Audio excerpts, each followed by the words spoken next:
Welcome, everyone. My name is Kerry Roberts, and I'm representing the Strategic Studies Department here at the Joint Special Operations University. Today, we are pleased to present a distinguished speaker, including audience Q&A. And this is in conjunction with JSOU's first Great Power Competition Seminar. This session is unclassified and will be recorded and posted to the JSOU network. Please keep in mind the views and opinions expressed by all participants do not necessarily reflect the views, opinions, or policy of the U.S. government, Department of Defense, or U.S. Special Operations Command. If you have any questions after this session, please email thinkjsou@socom.mil, as indicated on the slide. Today's moderator is Mr. Kyle Garland, adjunct faculty here at JSOU. He will introduce the program and today's guest. Thank you very much, Kerry. Hello and good day to everyone. My name is Kyle Garland, and I'm from the Joint Special Operations University located in Tampa, Florida. I want to welcome everyone to another online interview of Think JSOU. Think JSOU is an ongoing series that explores research and publications of JSOU faculty, resident senior fellows, leading academics, and the wider SOF and international security community.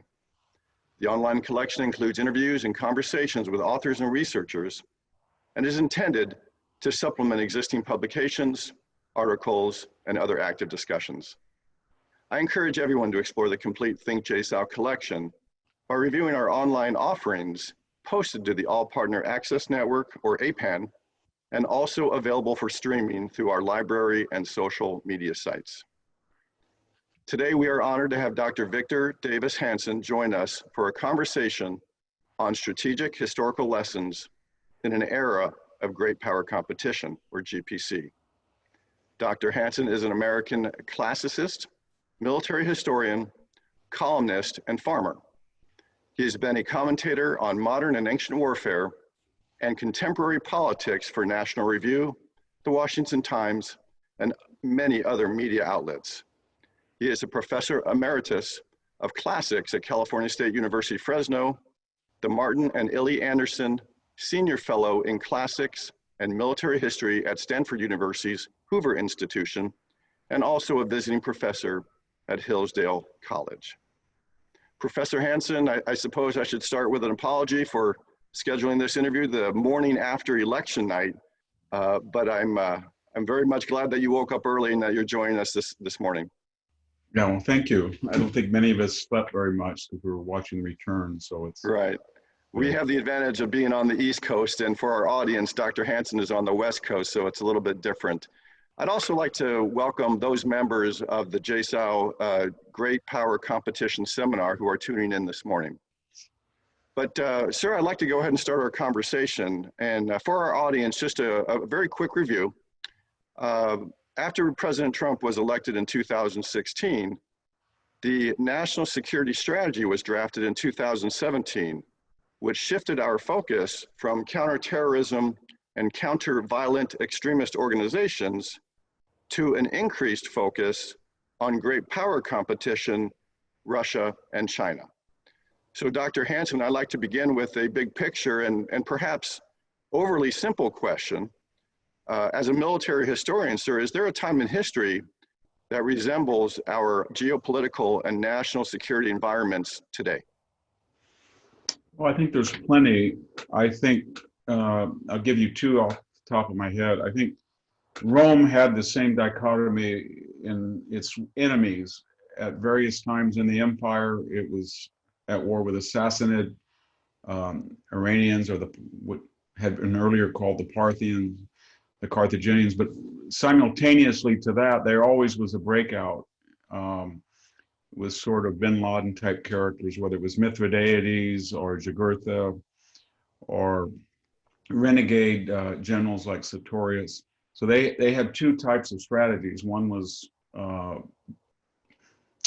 go into a province and destroy the guerrilla operations and then win hearts and minds with aqueducts, create foreign roads. And then in the other sense, they had Carthaginian peace type of wars. I mean, their point was to destroy the enemy and through conventional means. And they had some, I mean, if you look at the early battles in the Punic Wars, or if you look at later ones, there was an enormous amount of carnage, but they were conventional battles. And the Byzantines did the same thing for 1,000 years.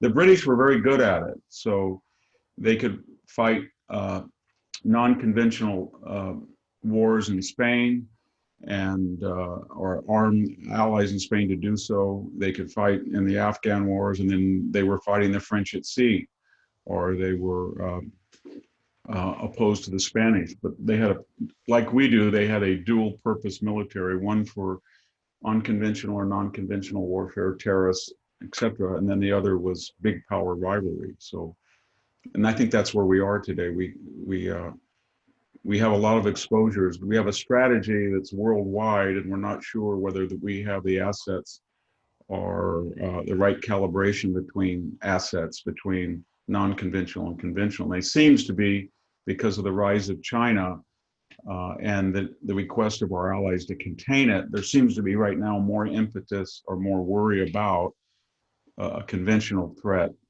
than was true 15 years ago or 20 years ago in the aftermath of 9/11. Well, sir, you've written many books, and especially on World War II. You often refer to World War II as a series of border wars that expanded into a global conflict, which certainly could be a threat for today.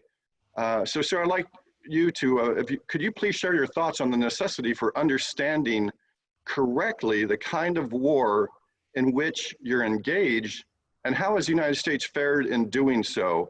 And I'd just like to add that as a student of professional military education, we're often taught that in order to be effective in conflict, we must understand the nature. So how are we doing in that, sir? It's a mixed, I think it's a mixed judgment. When you look at the short-term analyses of all of our engagements, unless they're very asymmetrical, and it's taking out Manuel Noriega or something of that sort, or Grenada, but when they're ambitious, like going into Korea, going into Vietnam, going into Afghanistan, going into Iraq, the short term, I think historically people will say there was no substitute for victory, you didn't win. And we didn't win because we were in and most of those, not all, but most of those were Cold War surrogate battles between the Soviet Union and us, and they had 7,500 nuclear weapons. So there was an understanding that the war would be limited between our surrogates and ourselves in a conventional fashion. But so we didn't win Vietnam, but we did stop communism, and repelled it for a while. And I think more so in Korea, we have Samsung and Kia, and Korea is a humane democracy now, and that's a logical trajectory of the sacrifice of the Korean War, but it took a long time. I think you could make the argument for Iraq. Matthew Ridgway, I think, was recorded of saying the only thing worse than a bad war is losing it. And so Iraq, for all of the tragedies and disasters, it did end with a surge and a constitutional government. And even when we pulled out troops in 2011, that constitutional government's there. People said it empowered Iran, and that was true for a while, but it seems to be a nexus now among the Arab world to oppose Iran. And I don't know if all that would have happened with Saddam Hussein. I don't think he would be a force to join this new coalition of Arab states. And so I'm getting at, you have to be very careful about saying we just lost, because we set things in motion that can be conducive to regional stability and our own national interests. Whether that in the cost of benefit analysis was worth it is another question. Then in Afghanistan, I was always more skeptical of that because it's got very difficult terrain. It's landlocked. There are no harbors. There's a lot of nasty neighbors in the region that limit our air ability. And it's got a history of seeding the plains and then not being able to go into the mountain areas. So we'll see, but we don't have a strategy yet that will allow us to be confident that a constitutional state will survive in a way it did, say, from 1918 all the way to the 1970s. Well, sir, you've written that a major difference between World War I and World War II was that World War II was largely a deliberate effort to kill civilians, mostly on the part of the Axis powers. So with great contemporary power competition engaged across the full spectrum of the elements of national power, what moral challenges might we see as civilians are deliberately targeted by economic deprivation, deceptive or manipulative information, political interference, or really any other destabilizing activities below the level of armed conflict? Well, I think for a Western, humane, liberal society, constitutional government, people that are ruled consensually, there's a very different approach to war, especially during the Cold War and the modern age. And that means that unless the war is existential, they have certain bridles or restrictions on their application of force. And we've seen that in our own time when fighting radical Islam. In World War II, people say, well, we would never be able to do what we burned down 75% of the industrial core of Japan, Curtis LeMay's B-29s, much more damage than the atomic bombs. In fact, probably the worst single day loss of life in war was night of March 10th to morning of 11th, when we probably killed over 150,000 Japanese. Many of them were civilians, most of them, but many of them were also engaged in war production. But what I'm getting at is that when the West feels that their very lives are at stake, or their nation or their existence is at stake, and the enemy has no compunction about the use of force against civilians. And remember, in World War II, there's maybe 70 million people were dead, 15 million civilians were killed by Japanese in China, and maybe 3 or 4 in Asia. 20 million Russians were killed by the Axis, another 6 million in the Holocaust, another 2 to 3 million civilians killed in Yugoslavia and Poland. And that was by powers that to this day, if you look at the kill ratio, that is the number of Germans lost to the number of people the Germans killed, and especially the Japanese, they got off very lightly, even though their countries were destroyed. So once you're in an existential war like that, then worries about collateral damage against a genocidal enemy. What I'm getting at is, in the present state,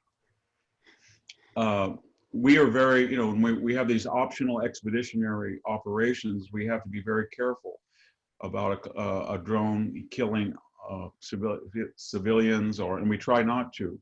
But if we get to the point where after 9/11, let's say it wasn't just the 2 towers and the attack on the Pentagon, but they had, that 4th flight had taken out the Capitol dome and half our senators or House of Representatives, and that had been followed by other operations, and I'm sure that the United States was thinking of things that would now seem nightmarish. So every liberal society has a breaking point. As long as life goes on in the home front, they feel that they have the moral latitude to conduct war in a way that's not as vicious or brutal as its enemies, because of their superior technology, operational skill, communications, capital. But all the gloves come off if they feel it becomes existential. Well, sir, you also write about multiple theaters, multiple strategies, excuse me, and different resource challenges, which we are definitely, we have now. So are there lessons that we can draw from the world wars that apply to us today as we shift to great power competition? I think there are. I mean, I've had several debates with military historians on who, it's a very reductionist question, but who won World War II? And it's sort of the left-wing argument that the Soviet Union won World War II because they killed 3 out of 4 German soldiers. But they did so at the loss of 27 million people. We lost about 450,000. And we fought in areas the Soviet Union just was not capable of fighting, and in methodologies and theaters in the way that they couldn't do it. They essentially fought a land war on a one-dimensional sense. But by that I mean they were not able to fight Mussolini in Italy. They did not fight in the Mediterranean. They did not fight in North Africa. They waged no submarine campaign against Japan. They didn't fight Japan until the last 3 weeks of the war. They had no anti-submarine campaign. They had no strategic bombing campaign. They did not fight in the Pacific at all, as I said earlier. They didn't have a firebombing campaign, and they didn't really give aid to anybody. We supplied anywhere from 20 to 30% of their essential aluminum, some airplane designs and airplane frames that were very helpful, radios, food, parkas, technology to them. And yet, so if they had not had that aid and we had not kept the enemy occupied, I don't think they would have won. And so and there was no other country except the United States that could do that. The British tried it, but they didn't quite have the resources. They did have the empire, and they fought similarly to us, and they fought brilliantly because, like us, they lost the fewest number of soldiers per the number of enemy that they killed. And they fought all over the world, and yet their losses in aggregate terms were more per capita, but not as in the total as we did. So I'm always amazed at the United States that they fought on all these fronts. They gave all of this aid to everybody. They tied down the enemy all the way from Alaska to the Indian Ocean and from the Persian Gulf all the way, out to the shore of New Jersey in a multifaceted way. And that's been sort of what we do. And so we have all of these resources. The problem we have is when you're spread so thin and you're capable of fighting any enemy at any time, and you get into a conventional war against an enemy that has superior, armor or discipline on the ground, then those assets are neutralized. So we're fighting finally in World War II when Germany's interior lines are collapsed to maybe, 500 miles rather than a world empire. And they've got Panther tanks and Tiger tanks and pretty good, Focke-Wulf 190s and a single focus in the Ardennes or in the Hürtgen forest. They can do a lot of damage to us because, we were doing so many other things. If you have to fight 3,000 miles away, then you really want a Sherman tank. It's easy to fix. The transmission comes out easy, 10 hours to 1 hour of maintenance. You can put it on a crane and put it on a ship, but once you get it over there, you might end up facing a Panther, or maybe not a Tiger very often, but if you did, you're going to lose. And yet those tanks are not going to be as common because they're not going to be easily serviceable. So what I'm saying is that we don't want to get in a land war with China. We want to use all these resources around the globe to, if we were to have a struggle with them, to contain their navy, to contain their airspace, to wreck their economy, if I could use that provocative term. But you don't want to go into the Chinese mainland because of the logistic problems, manpower problems, etc. And that's a lesson from World War II. Well, sir, thank you. I want to stick with World War II and try to draw out some of the lessons from that time that can be applied to today. So I'd like to ask you a question about alliances. You have written about old, new, and strange alliances in World War II. So now about today, do you foresee any old, new, or strange alliances forming over the next decade or two? For example, maybe the Israel with Bahrain and the UAE as an example. 5 years ago, you might have said that would be a strange alliance. So what do you predict? You can look into your crystal ball here, sir. What do you predict for the future?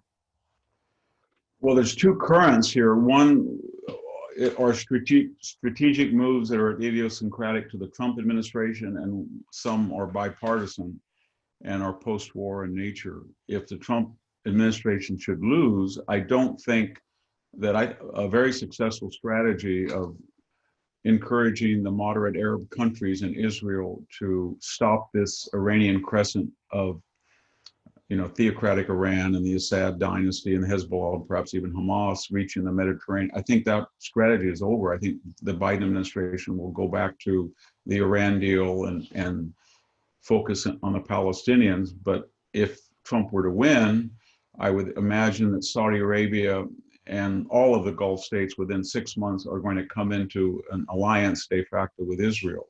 And the purpose of that alliance, the subtext with it is, they all have now plenty of fossil fuels, natural gas and oil. They cannot be embargoed. They cannot be hurt by Iranian oil. Iran is suffering from an embargo. In substitution of the Iran deal, the Arabs are now very happy and relieved that Israel is a nuclear power. It's almost a surrogate deterrent that they're using against Iran. And if so, that's very strange. The other thing I think it's on the horizon that the United States is starting to look at containing China with not just the traditional allies such as South Korea and Taiwan and Japan and Australia, but also countries like India that has a border with China, and maybe Russia. Russia has not been triangulated, if I could use that messy verb, because of the Russian collusion narratives and all of the Steele dossier, and that's just a taboo word. But we should remember Henry Kissinger's dictum that Russia should never be a better friend to China than it is to us, and China should never be a better friend to Russia than it is to us. So if you were able to have an alliance of convenience with Russia and a more conducive alliance with India, you have a power with over 7,000 nuclear weapons. You've got one of the largest armies in the world in India, comparable population. Then you have very sophisticated capitalist countries, democratic, that are in the periphery. And I think that would be a very easy way to contain Chinese expansion. Should they do something more beyond the Spratly Islands, or they should encourage North Korea to do something stupid. But so I think that's what we're looking at. It would be a very wise move to continue that. Oh, I agree, sir. I also think it would be a tightrope to have a U.S.-Russia alliance along with a U.S.-China alliance, but that sort of feeds into my next question. During the Cold War, there was always a great deal of attention paid to the indications of close cooperation and a relationship between China and Russia. So now that our great power competition has our three countries, we are hearing some of those same concerns expressed again about Russia and China forming an alliance. So you just brought it up. So do you foresee any alliance between those two countries? And of course, at what level of concern is that to the United States? Well, I've been very worried about it. I've written about it. I think after we went from one extreme to the other, after the Ossetia 2008 mess, the Obama administration came in 2009, Hillary Clinton pushed the jacuzzi button, the reset button in Geneva, and said, we're into reset. And then I think we were very naive about the nature of the Putin regime, and we combined the worst of diplomacy by hectoring Putin, idealistically about the need to enlighten his society, but at the same time appearing weak. And he took advantage of that. And then with the Russian collusion narrative, which I don't think proved to be valid at all, it turned out to be a hoax. Russia it became demonized. It was suddenly a country we wanted to reset with, and then it became demonized. And that meant that for all practical purposes, you couldn't, for a diplomat or a retired general or an acting national security advisor, you couldn't conduct the type of liaisons that were normative for 75 years. To do so, you would be swept up in intelligence and considered part of a Russian collusion. So it was tragic. And by that I don't mean we ever thought we had anything in common with Russia, but Russia has a role in a lot of ways with China, because it can take over, it can make China worry about its borders, it can make China worry about its nuclear deterrent, and India, along with India.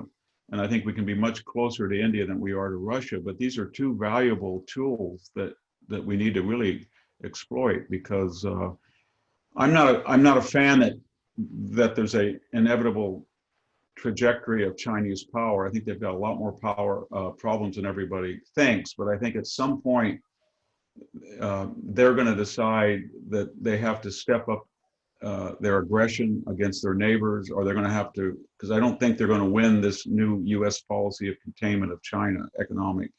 I don't know if Joe Biden will continue this if he were to be elected, but at some point, they're going to be a little bit more provocative. And usually states that feel that they either have a timetable or time is not on their side, or they feel grievances and they exaggerate them, they're very dangerous. And China's not as confident as it was, and it feels that if the geostrategic map shapes up as it fears, that it would be better to do something quicker than later. And I think in a way that's a good thing. I don't think they're nearly as confident as they were pre-COVID. Okay. Well, that's interesting they say that. We've had many guest speakers talk about the China emergence or the arrival of China onto the world stage. But I do want to continue to talk about Russia for just a little bit more, sir. I expect a good portion of our audience clearly remembers the euphoria of the period between 9 November 1989 and 20 December 1991, when the Warsaw Pact and the Soviet Union essentially vanished as a threat to Europe and the wider world order. I certainly remember it. I used to pull SAC alert in the Air Force. But we heard expressions such as the peace dividend and the end of history, quote unquote. But in your book, The Second World Wars, you explain in detail why war broke out post-World War I, post-Versailles Treaty just 20 years later. So, sir, in your opinion, how did the management or the mismanagement of the quote unquote world peace circa 1989 to 1991, how did it lead us to where we are today? I think it's a general rule, both of diplomacy and geostrategy and human nature, that it's very, very dangerous to have a rhetorical pose, especially a humanitarian pose, when your enemies or rivals suspect that it won't be followed up.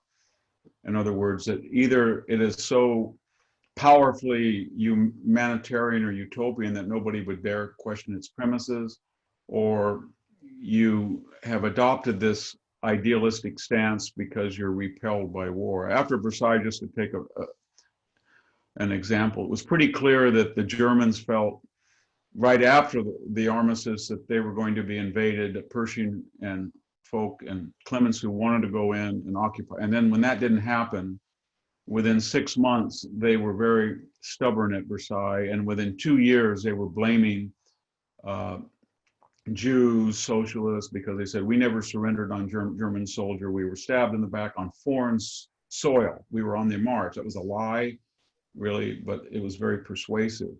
And so we got into the weird situation where the winners of World War I never wanted to go to war again, and the losers were very anxious to.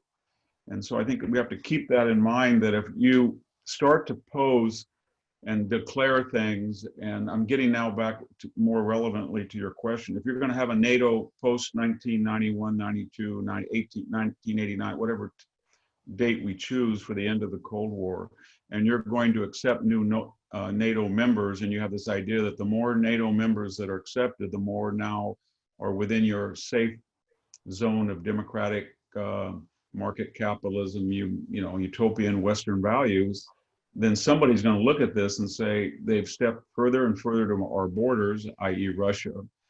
And all we have to do is go into Finland, and we'll say to the people having cappuccino in Florence, or staying in a bar in Amsterdam, are your kids going to go out there and die for Finland? And nobody thinks they are. Or do you really want to go into Ukraine, associated NATO member? So my problem with the expansion of NATO is that I think it should have been much more carefully calibrated, and each country that was allowed in should have not just been voted in by the membership, but there should have been a more accurate appraisal. Which country do you feel essential to your national security, and are you willing to up your defense budget as you promised to 2% of GDP, and will you send your young kids out there to die for that country? And if the answer was no, and each time I think you added one that was more likely to be no, then the alliance, like some chain, was only as strong as its weakest link. And now I'm very worried, because if we were to get a president that Vladimir Putin thought was predictable and could be tested, that the wisest thing he could do would be to challenge a marginal or nominal NATO country and see what happens. And then if that happened, who knows what would be left of NATO? Or to take another example, we always had a problem with Turkey for a variety of reasons. It was our only Islamic country. we put an inordinate amount of responsibility on our southern flank in Turkish hands, and yet it always had a neo-Ottoman streak, and under Erdogan, it's been fully manifested. And I think a lot of people feel now in the NATO countries, whatever situation Turkey got itself in, nobody in NATO wants to go die for Erdogan, and they wouldn't do it. I can't envision that happening. I can see some NATO bureaucrats saying it's a member, we've got to go protect it from its, it's in Armenia or this or that, but it's not going to happen.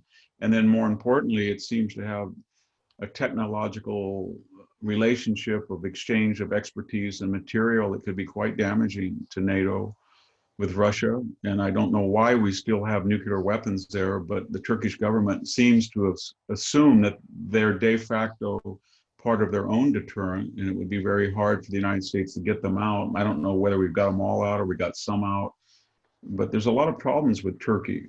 And so when you have an alliance and you have members who are either weak or they're not going to be defended by the membership, or they're in fact duplicitous, it's very weak, and people are not addressing this with NATO. To mention NATO's a sacred cow. You say anything about NATO and you're considered an isolationist, but it's got a lot of existential problems with it. Oh, yes, sir. As you mentioned, there's been a lot of discussion about NATO's growth that actually reinforces Russia's narrative of being surrounded and threatened.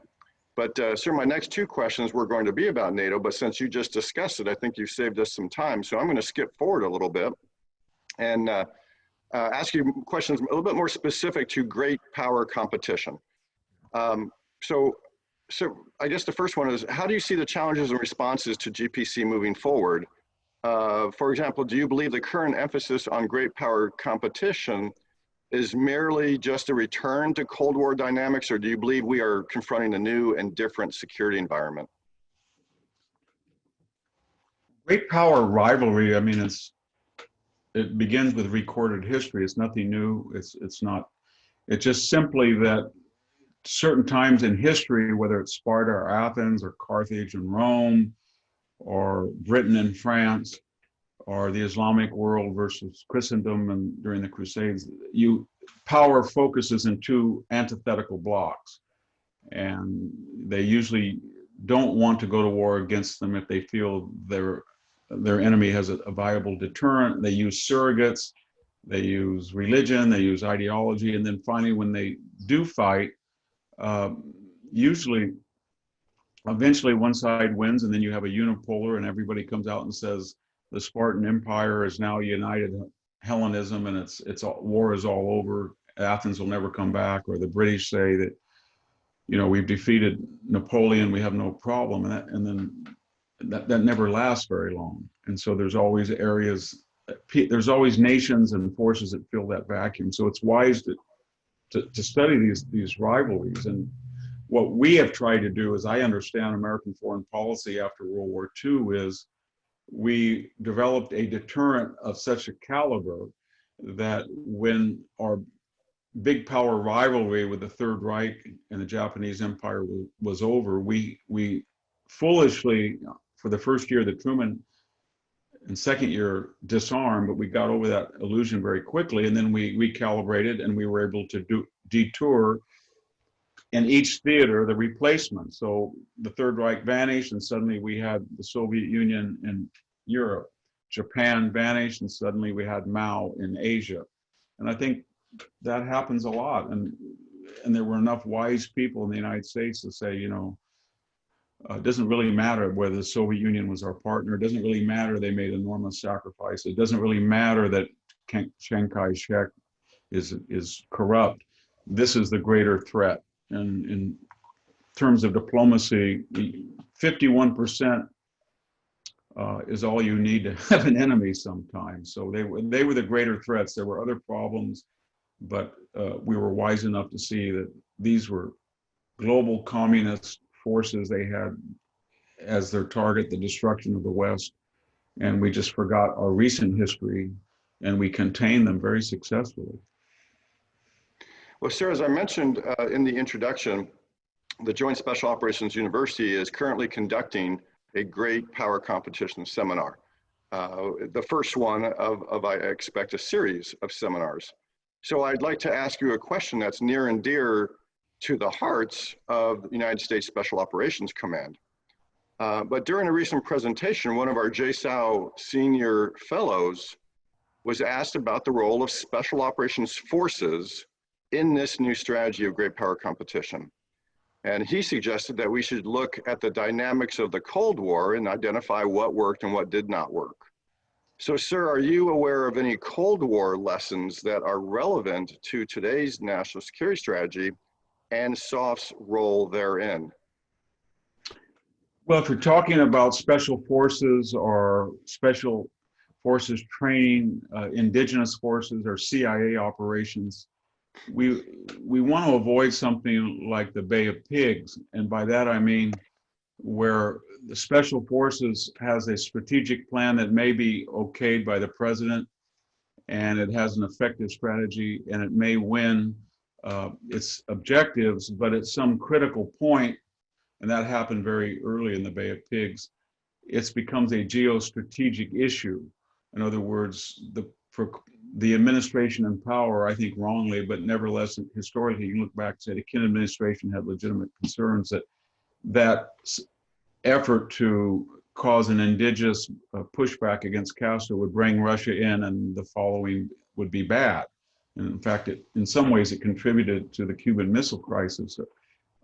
But my point is that you have to have special operations within the fabric of a geostrategic strategy. They have to be able to work toward an end and not interfere with a traditional conventional response or deterrent policy, so that you don't have some brilliant special forces person who said, you know, you can go into the Sudan or Somalia, or you can go into Afghanistan and you can achieve results without conventional forces and without a lot of money and train, and then you find yourself in a full-fledged civil war or uprising, and then some State Department official or Pentagon official says, wait a minute, we didn't really think that this is necessary. And that was pretty much what happened in Korea. I mean, Dean Acheson said, Korea is not in our sphere of military responsibility. And that was a green light to the North Koreans. It was a green light to China.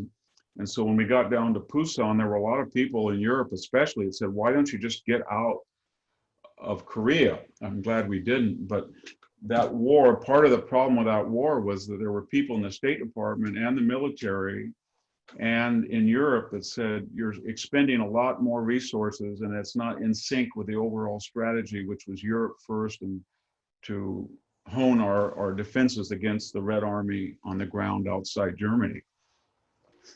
Well, sir, I'd like to take a couple of questions from our online members. The first question, sir, is, in your book, Carnage and Culture, you list free peoples and rational thought as reasons why the West prevailed. The question, sir, is, does that still hold true today? And if so, is that an advantage for the United States in GPC? I think it is. I mentioned in Carnage and Culture that there were certain reasons, and this was kind of controversial, why Hernan Cortez was in Mexico City, Tenochtitlan, and the sophisticated Aztec culture was not able to go navigate its way into Madrid. And so there was an asymmetry there. And the theme of that book is that the West was able to create a system of technology and government and values that allowed it flexibility. That meant that even when they were in the wrong place at the wrong time, distant from home, and they were faced with geniuses, they could still win the battle eventually because they had built-in advantages. Sometimes not always tactically they could win, but strategically they could win. I think that's still quite true, that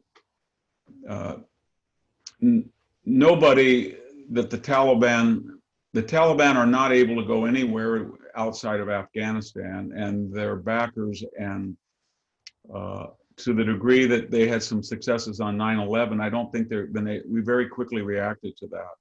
And so the ways that we reacted to that was that we had free discussion, we had technological superiority, we had people coming forward with predators, we had the Congress back and forth trying to adjudicate a policy, and out of all that messy conundrum, pretty much we did a lot of damage to radical Islam, and now we know what it is, and we're deterring ourselves. We're doing a lot better, I think, than is Europe. And Europe's doing pretty well, I think, overall. So what I'm getting at is that in the long term, these Western values that are deeply held constitutionally and among the people themselves, and we know what they are: rationalism, technological research that's not impeded by religious dogma, secularism, the inclusion of women in the process, a greater propensity from people of all ethnic, racial backgrounds that have a common values rather than a stubborn tribalism. All of that tends to give the West advantages. Doesn't mean they're going to win every battle, but it means if they want to win a war strategically, they have innate values that overcome screw-ups. War is won by the side that makes the fewest mistakes and corrects the best to the mistakes they made. Well, sir, I'd like to take one more question from our online audience, and it reads, is it fair to say that the demonization of Russia has more to do with the Crimea, Eastern Ukraine, than the collusion accusations? How can the US normalize relations with Russia after their changing of European borders by force? Yes, that's a good question, but we have to ask ourselves, why did Vladimir Putin take that bold step to absorb Crimea and Eastern Ukraine when he did? And so, because I asked that question because the reset policy that was instituted in 2009 was to reassure Vladimir Putin that the United States was not an enemy of his, and that we were going to be supportive on his inevitable transition to democratic government. That was the premise of it. If you read what our ambassador said and what the Obama administration did. And so I think the answer to the question is that magnanimity that was shown by the Obama administration was interpreted as weakness to be exploited rather than outreach to be reciprocated. And by that I mean, in 2011 in Seoul, I'll give you an example, when Barack Obama was caught off mic, he said, tell to the then Russian president, tell Vladimir, and I'm trying to quote him exactly, I just need some space. If he'll give me space before my last election, then I will be flexible on missile defense. And most people translated that unintended quid pro quo as telling the Russians, we're perfectly willing to stop all the progress with the Czechs or the Poles on missile defense that's nominally aimed at Iran, but would be useful against Russia. And in exchange, we don't want you doing things like going into Crimea, and we don't really want you to go into Ukraine, at least during 2011 and 12. And I think Putin kept the bargain. And then after that was over, he felt, what other deterrence is there in the United States? Are they selling Ukraine lethal weapons? No, we forbid that. Are they worried that we might get into the Middle East? We haven't been there since 1974 or 5. No, they've invited us to go in and be a monitor of WMD and the Assad dynasty. We invited them in after they hadn't been there for 40 years. So I could go on with those examples, but the sanctions weren't really crushing against the Russians. So they interpreted 2011 and 12 as a reset policy that was in their interest, and they defined that interest that the Obama administration would not or could not, and maybe could not, I don't know, say or do anything. But once they went into Eastern Ukraine, you would have thought we would have at least sold the Ukrainians anti-tank weaponry. And then they judged us right again. They thought, once we broke our word and there's no longer reset, I don't think the Obama administration, they thought, will do much at all. That's not saying that it wouldn't have been difficult. It would have been very difficult to stop them once they were in progress, because there were a lot of problems. I mean, Crimea, for all of its late independence, by many Russians was felt to be part of Russia. And they lost 100,000 men there in the siege of Sebastopol when Van Manstein, leveled the city. So they have historical ties of blood and sacrifice, Russians do, in the Crimea. So that it would have been very hard for any administration to tell Vladimir Putin, if you go into the Crimea, you're going to pay a big price, because, I mean, they're a nuclear power. What we could have done is say, we consider the Crimea an independent country. We consider Ukraine part of Europe. They're independent countries. And if you go in there, we're going to find ways to punish you. And it won't be in a cost-benefit analysis to your advantage, whether that would be sanctions, or we have blockades, or we try to crash the world price of oil. But when you're telling the Russians, we're going to buy a lot of gas and oil from you if you're Angela Merkel, or we're going to transition to out of fossil fuels, or we're going to stop fracking. They don't consider there's a lot of threats there. If we had said, we're fracking, we're horizontal zoning, we're going to destroy the world oil market, that's your only source of real revenue by becoming the world's largest gas and oil producer, and that's going to hurt you. We're going to tell Angela Merkel she's not going to do a deal with you. We're going to line up Eastern Europeans and say, we're going to have missile defense, and you're not going to have a pipeline. We could have done all of that. And I think we could have avoided a big power, potentially nuclear standoff. But instead, as I said, we did the worst of both things. We lectured them about their inadequacies on human rights, which I agree with. And we lectured them that the wealthier they supposedly would become, the more democratized they should be, and then we were not tough. Nobody likes to be hectored. You remember your school days. Nobody likes a teacher that just whines and hectors and says this and then never spanks you. You have no respect for it. Or him. Sir, I'd like to ask you a question about strategic influence, strategic communication, information/disinformation. I think we all understand that these are weapons in our current days. Especially with the increasing access to social media sites. So, sir, my question for you, have you seen any trends, either domestically or internationally, in strategic influence or social media dynamics that may have caught your attention or should be cause for concern? Yeah, I'm very concerned about this, because we all knew, I think, Chairman of the House Intelligence Committee at the time, Devin Nunes, came up to our military history group in a closed session, and he pretty much outlined the dangers that Russia and China pose for the integrity of US elections. And this was in 2014. So we all knew it was there. But looking back at this obsession with Russia, and we try to calibrate exactly what they did. We know now that the hacking of the Hillary emails, we don't know who did it, because CrowdStrike was allowed to examine the evidence. And then under sworn testimony, the CEO of that company said under testimony to the House Intelligence Committee that he didn't know who hacked it, even though he had leaked and said that Russia had hacked it. And then when we look at the actual amount of money that Russia spent on Facebook, it was considerably small. And this was going on when I think you could make the argument that with 380,000 Chinese students, that 1 or 2% of them were actively engaged in espionage, technological espionage. And we've arrested, I think, 9 now researchers at major universities that have been passing on technology. And we're very worried about technological appropriations as a price of doing business in China. And what I'm getting at is that there is a threat from Russia, but it's dwarfed by the threat from China.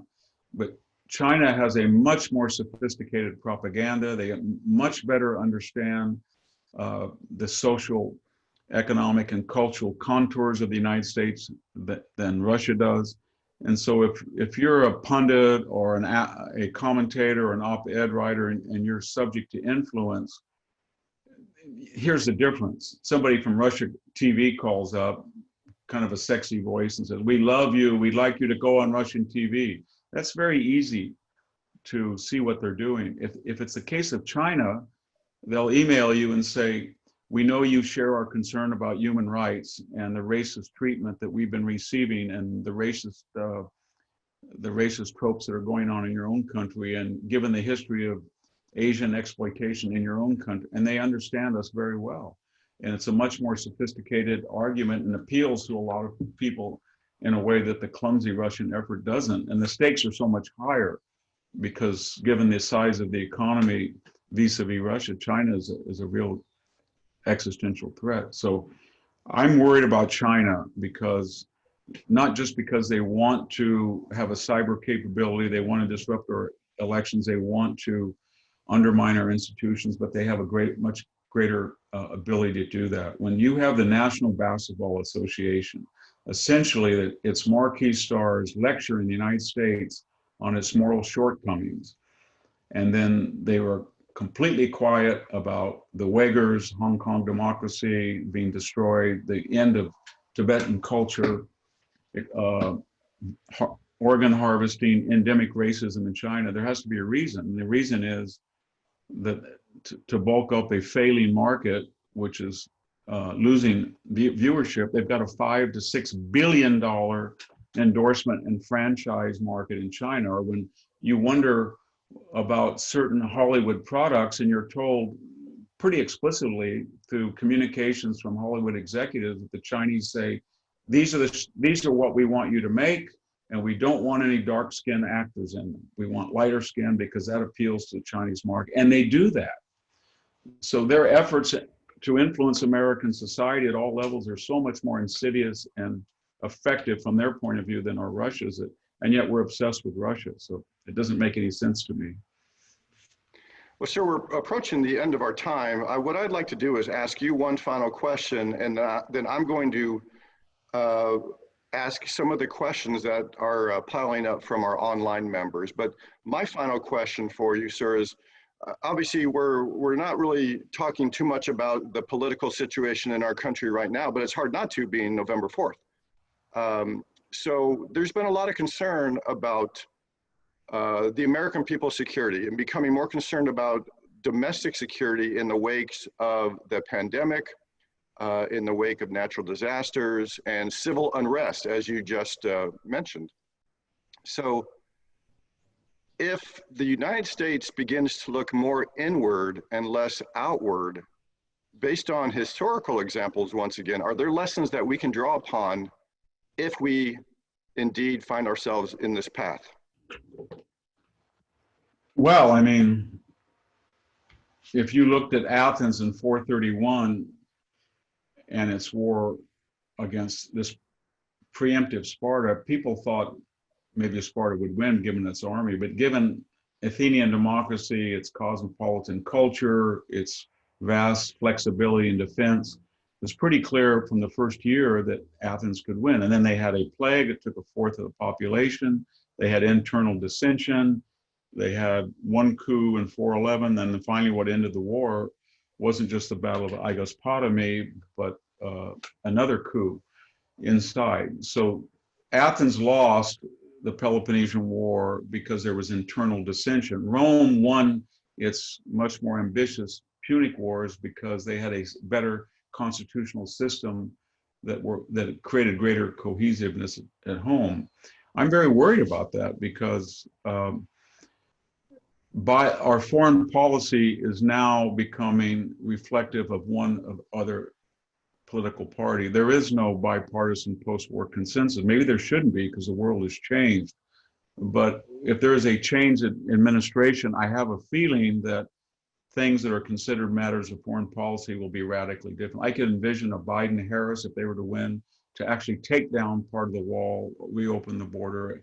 I could imagine them telling Israel that we really don't believe that your our embassy should be in Jerusalem. I think we should negotiate about the Golan Heights. That's not set in, and we're going to get the Palestinians back right in the center of discussions as they should have been.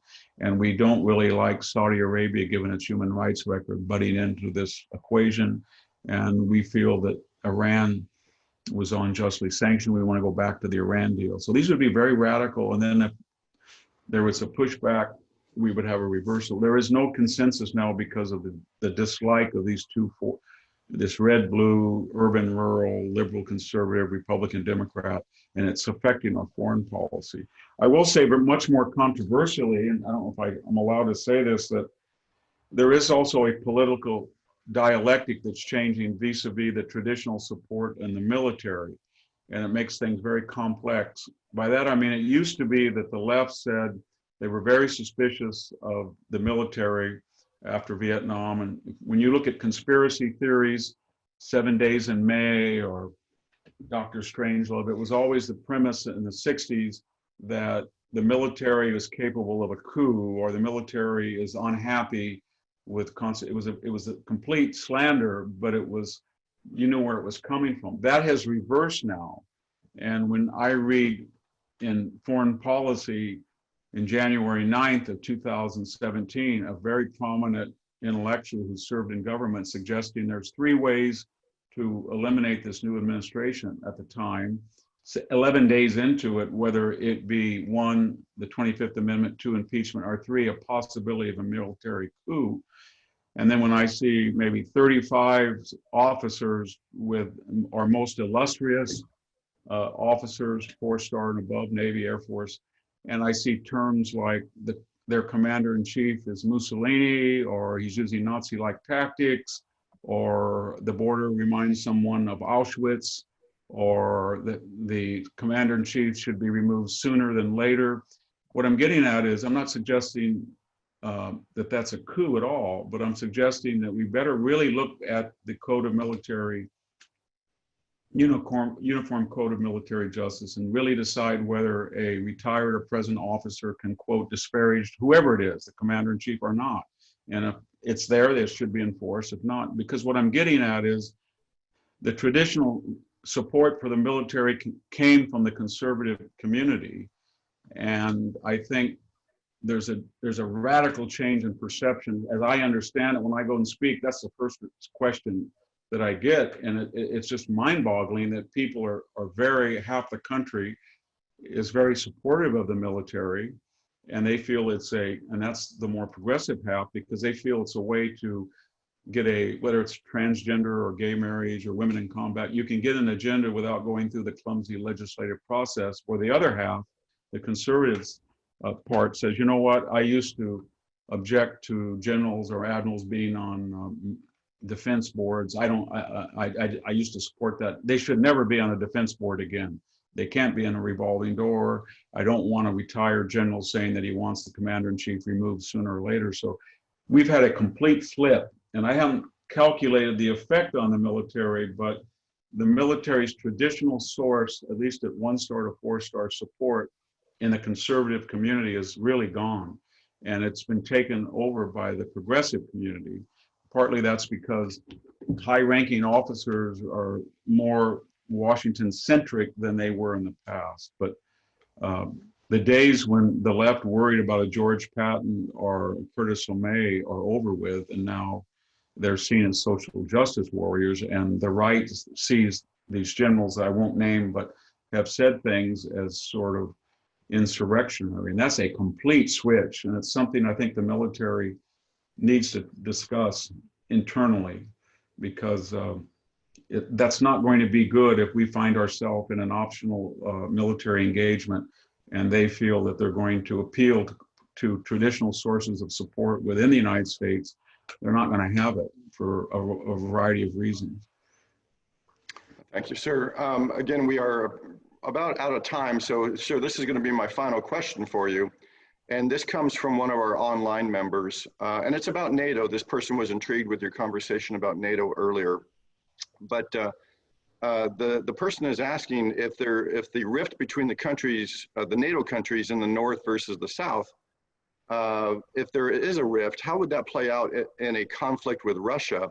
And then you can, as a comparison, you can compare that to Afghanistan, where some NATO countries contributed assistance and forces while others did not.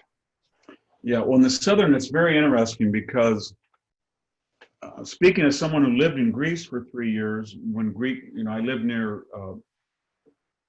Papadiamantopoulou Street where the Truman statue was, and he was beheaded almost every 2 months, and then they had a whole inventory of Truman heads they could put back on. But that's really changed now. So the Greeks, I never thought I would live to see it, but after 40 years later of going to Greece, they're very pro-American. The government is pro-American. They're terrified of Turkey. They think Turkey is a neo-Ottoman power. They think that they systematically fly into the Dodecanese airspace. They claim territorial waters that are not their own. They feel that these matters were adjudicated. They don't trust Europe because of the financial problems of 2008, especially the strong historical and economic ties between Turkey and Germany. They find France conducive, and now they are deliberately cultivating the United States, and they're pro-American. And I think that in their disputes with Turkey, it presents a dilemma for us because we've always considered Turkey, let's be honest, in realist terms, as the more valuable ally. We took Greece for granted.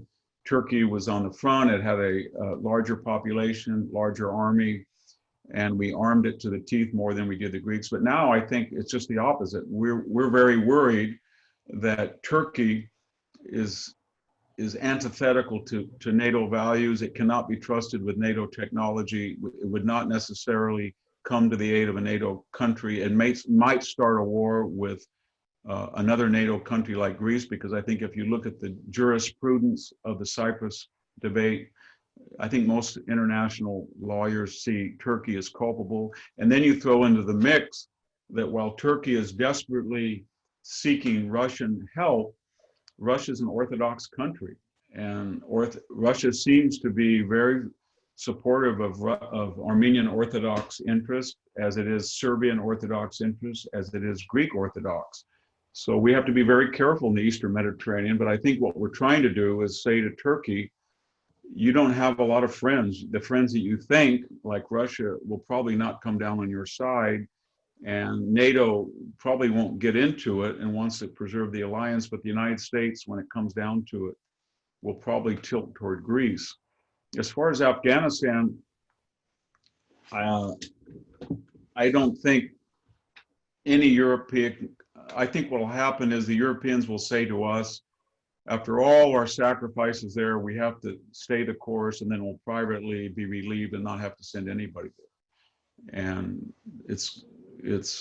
I think the American people, it's going to be very hard to convince the American people that the Pentagon has an effective strategy that would reduce our commitment to something, I don't know, 5,000 or 6,000 troops in perpetuity that would keep Kabul and the inland level plain areas safe, and then allow the Taliban to be mitigated or to evolve in some ways. That I just don't see that happening. And I don't think, for fairly or not, I don't think the American people see the strategic consequences of Afghanistan in terms as they do for a 70-year commitment in South Korea. I may be mistaken. We're in Afghanistan for one and only reason. It was from there that bin Laden launched these attacks against the World Trade Center. And we felt that he would do it again unless we removed the Taliban, and cleared that space as the sanctuary. And now I think with improving technology, predators, air power, I think people are starting to come to the conclusion, especially after the death of Soleimani and Baghdadi, that we could accomplish those missions against a surrogate or a new bin Laden type character who used Afghanistan as sanctuary without going into the country and rebuilding it. And the only thing I think that's keeping us there is a humanitarian one. We realize that should we abruptly pull out, we've got people who are 20 years old that have never seen the Taliban. They've lived under American protection. in Kabul and a few other cities, and we know what happened to people like that when we pulled out of South Vietnam. Well, sir, thank you very much. For our online attendees, if I failed to address your question, I do sincerely apologize, but we are at the end of our time. But Dr. Hanson, before we sign off, would you like to offer any closing comments to the SOCOM audience attending today? Well, I think all of us, I think especially all of us realize that in these turbulent times, political differences and social chaos, is that the one thing that everybody agrees on is the US military, because it's always performed well beyond anybody's wildest expectation. And it's done so in very difficult times with volatile political leadership back and forth. And all I can tell you is that everybody expresses their thanks and gratitude and has enormous confidence. My only worry about you is that sometimes we have such ambitious strategic objectives that we don't have the resources to fulfill them. And then when we don't fulfill them, we start to blame the military. And sometimes we don't fulfill those strategic objectives because we ask the military to do things that are really very hard to do for any military. And then when they try to do them in medias rebus, we say, you know what, don't do that. And so my worry, and I try to tell my civilian counterparts, is we've got to be very careful that our resources match our strategy and our wisdom is manifested in our strategy. And we never ask the military to do a mission unless we support it. And I really believe that once you get yourself into a bad situation, you've got to give the military the resources to finish the job or to extricate itself without losing deterrence. But this idea you send them somewhere and then magically they don't win, and then you say that was somebody else's. My brilliant war or my brilliant intervention was screwed up by some other person's terrible occupation. That's not a viable idea. Once you commit, you have to commit to win, and you shouldn't commit unless you have a good chance of winning. And when you don't think you're winning, then you double down if you think the objective is still viable. And I think usually it is. So that's my worry, that I don't think we can ask a lot of Americans to go over to some place again and fight very well and then pull support and say it was the other administration or it was this guy did this and now it's their war or they screwed up, and you leave them out there. And I think that was shameful. I speak as someone, I went on 2 embeds in Iraq, and it was tragic to hear in 2006 and 2007 people say to me, well, they told us to come over here and we're doing a pretty good job now, and why, what's going on?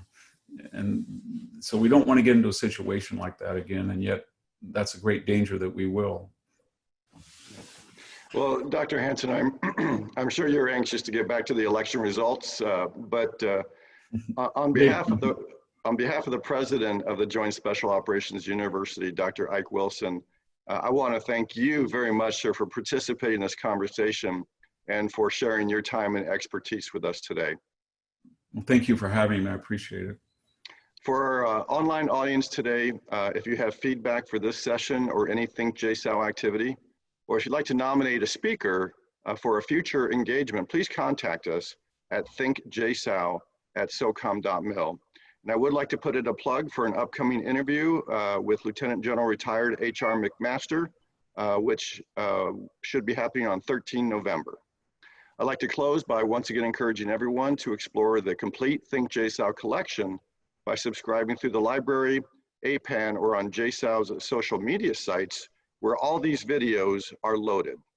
And of course, the US SOCOM Library is an exceptional resource for checking out electronic books, such as Dr. Hanson's, or to download past and present JSOU monographs through the JSOU Press.